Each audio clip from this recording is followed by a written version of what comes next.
A fibrilação atrial é a arritmia cardíaca mais comum que existe. Basicamente, a perda do ritmo do coração, que faz com que os átrios não consigam se contrair e o fluxo de sangue que sai dos átrios para os ventrículos e dos ventrículos para o corpo sejam muito prejudicados. É uma doença prevalente no Brasil em torno de 1 a 2%, cerca de 2 milhões de pessoas mais ou menos têm esse tipo de doença no Brasil, principalmente os homens acima dos 60 anos de idade. É uma doença muito vinculada à pressão alta, cerca de 70 a 80% das pessoas que têm FA têm pressão alta, e é uma doença que aumenta em 5 vezes a possibilidade de um derrame cerebral, o AVC isquêmico, que aliás é dos mais graves e incapacitantes que existem. É uma doença progressiva, é uma doença incurável, mas que é possível controlá-la e tratá-la.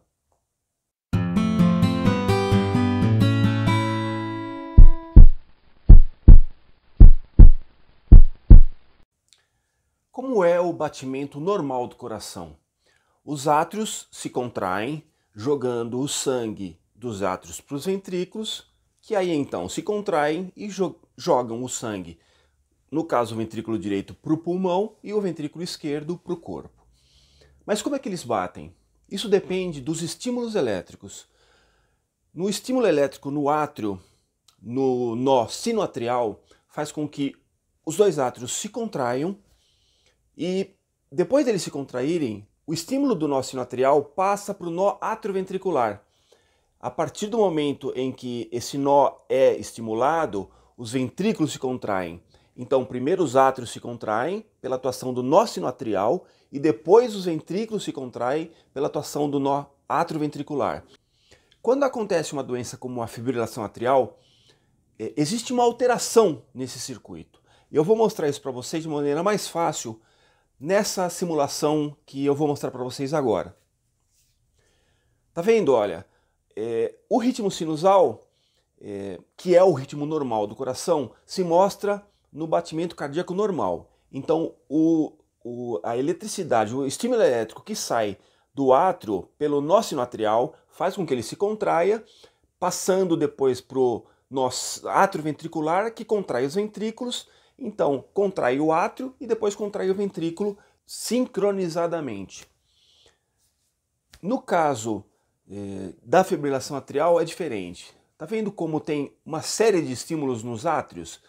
Essa quantidade de estímulos são as reentradas elétricas que acontecem na origem da veia pulmonar, que é uma parte anatômica próxima aos átrios, e faz com que os átrios não consigam se contrair. Eles se mexem, eles fibrilam e mandam estímulos assincrônicos para os ventrículos.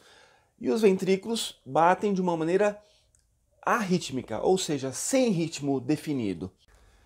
Quais são os tipos de fibrilação atrial?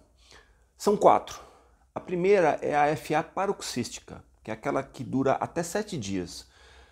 A gente consegue revertê-la com a ajuda de medicação ou ela reverte sozinha. A outra é a persistente, que dura mais do que 7 dias. Existe também a de longa duração, que dura mais de 1 ano.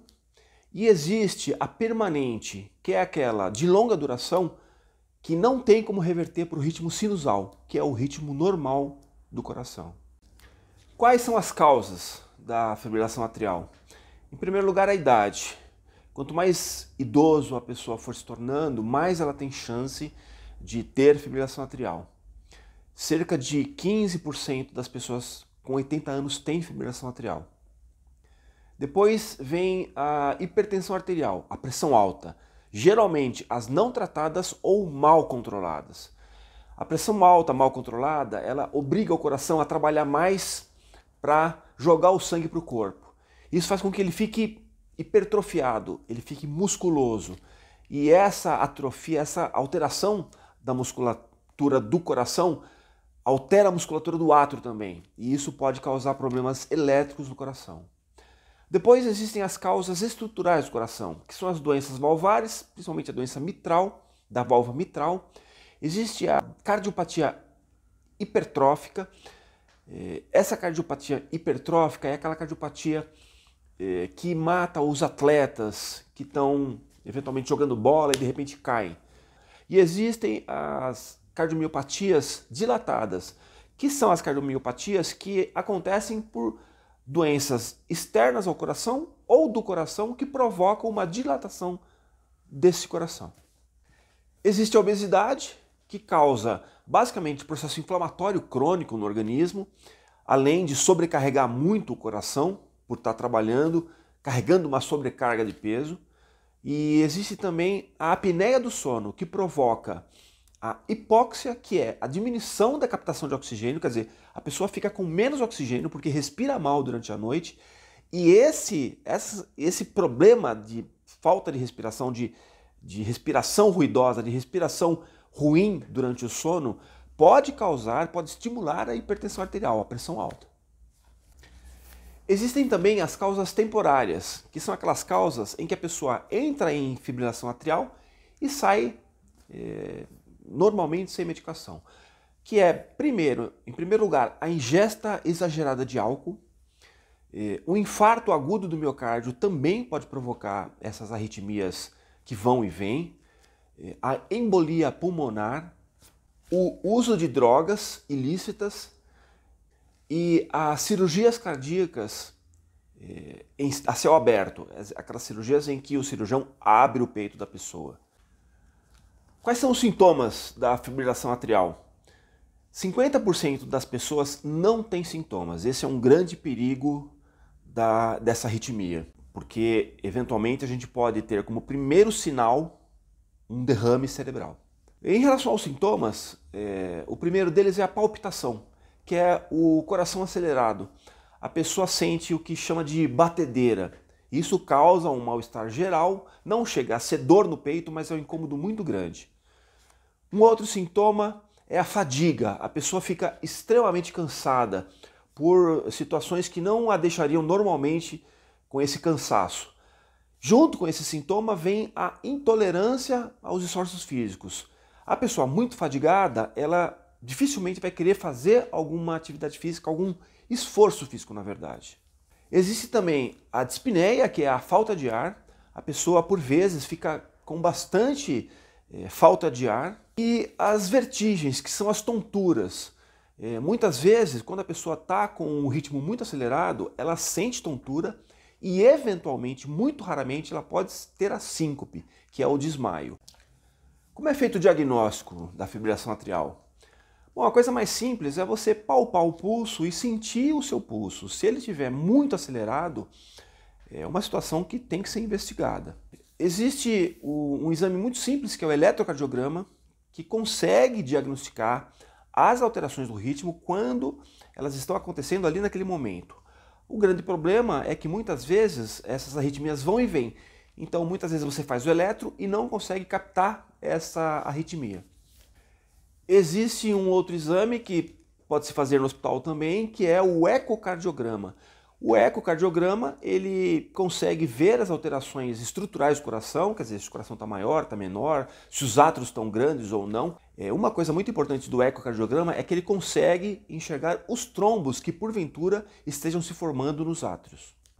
O mais comum dos exames para se fazer diagnóstico de arritmias cardíacas é o Holter, que é um aparelho que se coloca na cintura da pessoa e uns eletrodos vão monitorando o batimento cardíaco em geralmente 24 horas. Existem outros aparelhos que podem ficar mais do que 24 horas, 2 dias, 3 dias, 5, 7 dias, eventualmente até 30 dias. E esses exames são muito mais fidedignos. Existe além disso o teste ergométrico, que basicamente é para se investigar problemas relacionados a entupimento das coronárias. E o último dos exames é o estudo eletrofisiológico, que é um estudo que se faz intra-hospitalar pelo arritmologista, pelo eletrofisiologista, onde se coloca um catéter na artéria da pessoa e vai até o coração como se fosse um cateterismo cardíaco, e lá o profissional consegue estudar como está o ritmo elétrico do coração daquele paciente. Em relação ao tratamento, a gente pode tratar a fibrilação atrial sob o ponto de vista agudo ou sob o ponto de vista crônico. Geralmente o tratamento agudo, o tratamento emergencial, ele é feito dentro do hospital, inclusive dentro de uma UTI. A alteração na fibrilação atrial aguda é um caso de UTI. E geralmente é porque a fibrilação atrial ela provoca uma aceleração do coração em determinadas situações e fazem com que aconteça o que a gente chama de fibrilação atrial com alta resposta ventricular. A frequência cardíaca chega a 150, 160 batimentos por minuto e a pessoa se sente muito mal. É necessário então levá-la para uma UTI e tentar cardiovertê-la quimicamente, quer dizer, a gente tentar reverter o ritmo, esse ritmo muito alterado com remédios e, se não for possível, com cardioversão elétrica. A gente seda o paciente e faz um pequeno choque com o cardioversor no peito da pessoa para tentar tirar aquele ritmo anômalo, aquele ritmo prejudicial. É como se a gente resetasse o coração do paciente para ver se ele volta no ritmo normal. Normalmente ele volta no ritmo normal. O tratamento da fibrilação atrial crônica basicamente é dividido em duas situações: o tratamento do controle do ritmo e do controle da frequência cardíaca. O controle do ritmo é o tratamento, é a opção da maior parte dos médicos cardiologistas, porque ele tenta reverter para o ritmo normal, o ritmo sinusal, o ritmo cardíaco do paciente. Só que muitas vezes isso não é possível. E quando acontece de não ser possível, a gente tem que tratar basicamente a frequência cardíaca. Então a pessoa fica com a fibrilação atrial, mas você dá medicações que controlam a frequência cardíaca. Tanto o controle do ritmo quanto o controle da frequência, existem inúmeros remédios, inúmeras medicações muito eficientes e muito modernas, muito seguras. Tanto o controle do ritmo quanto o controle da frequência cardíaca são tratamentos para tentar melhorar a qualidade de vida do paciente. No controle do ritmo, para tentar ver se ele volta para o ritmo sinusal, quer dizer, se livrando de todos os problemas provocados pela fibrilação atrial. E no controle da frequência cardíaca, quando não existe mais possibilidade de reverter para o ritmo normal, o tratamento basicamente objetiva melhoria da qualidade de vida, melhoria dos sintomas e principalmente prevenção dessas taquiarritmias, quer dizer, a prevenção do coração ficar disparando toda hora. Existe, em relação ao tratamento da fibrilação atrial, um tratamento muito importante que é o tratamento da anticoagulação. A fibrilação atrial é um dos maiores causadores de derrame cerebral, do AVC. E isso por causa do trombo que é formado no átrio, que não mais bate, ele fibrila.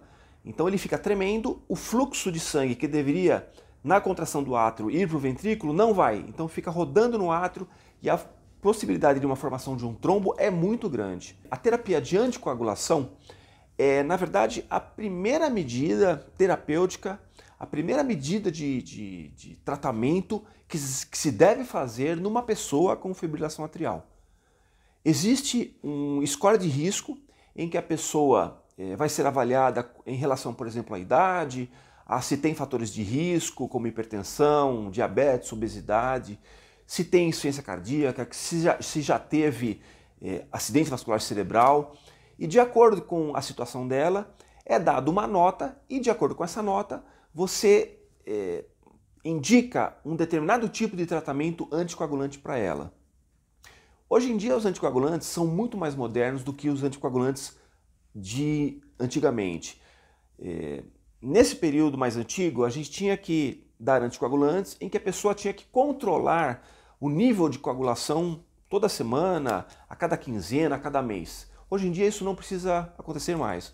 Os anticoagulantes são muito mais seguros, muito mais eficientes, não existe mais a necessidade de controlar a anticoagulação e, principalmente, eles têm uma eficiência quase 70% maior do que os anticoagulantes antigos em relação a provocar sangramentos. Quer dizer, eles provocam 70% menos sangramentos do que os anticoagulantes antigos provocavam. E existem anticoagulantes atuais que têm o seu próprio reversor, ou seja, se você precisa de fazer uma cirurgia e você está anticoagulado, existe uma medicação específica que se faz para diminuir essa anticoagulação para que você possa eventualmente, num dia, fazer uma cirurgia ou algum procedimento, ou eventualmente, se você estiver apresentando sangramento, diminuir aquela anticoagulação para que se diminua o sangramento. Uma coisa extremamente importante no tratamento da fibrilação atrial: mudança do estilo de vida. Tratamento rigoroso dos fatores de risco, hipertensão, diabetes, insuficiência coronariana e principalmente perda de peso e atividade física, que são fatores fundamentais para evitar as recorrências do aparecimento da fibrilação atrial. Em relação ao tratamento cirúrgico, existem algumas possibilidades e a principal delas é o que a gente chama de ablação por catéter. A ablação é feita pelo eletrofisiologista, eles queimam, eles isolam eletricamente essa região, que normalmente é na veia pulmonar, com um catéter de radiofrequência. Então eles queimam essa região com radiofrequência ou com o frio, a crioablação. Existe também a cirurgia, o procedimento cirúrgico, que é feito pelo cirurgião cardíaco, chamada cirurgia Cox-Maze 3, que é também o isolamento da veia pulmonar, mas isso por cortes, por bisturi, e esse isolamento da veia é considerado o tratamento cirúrgico mais eficiente para a reversão a um ritmo sinusal. Uma outra coisa que se faz na cirurgia é isolar o apêndice atrial esquerdo. O que significa isso? A gente tampa aquela linguinha do átrio esquerdo, que é uma anatomia normal do átrio. Ele tem como se fosse um apêndice realmente, e esse apêndice é onde se forma 90% dos trombos. Então, cirurgicamente, a gente consegue, com fio e agulha, fechar aquela região do átrio para que aquela região não seja formadora de trombos.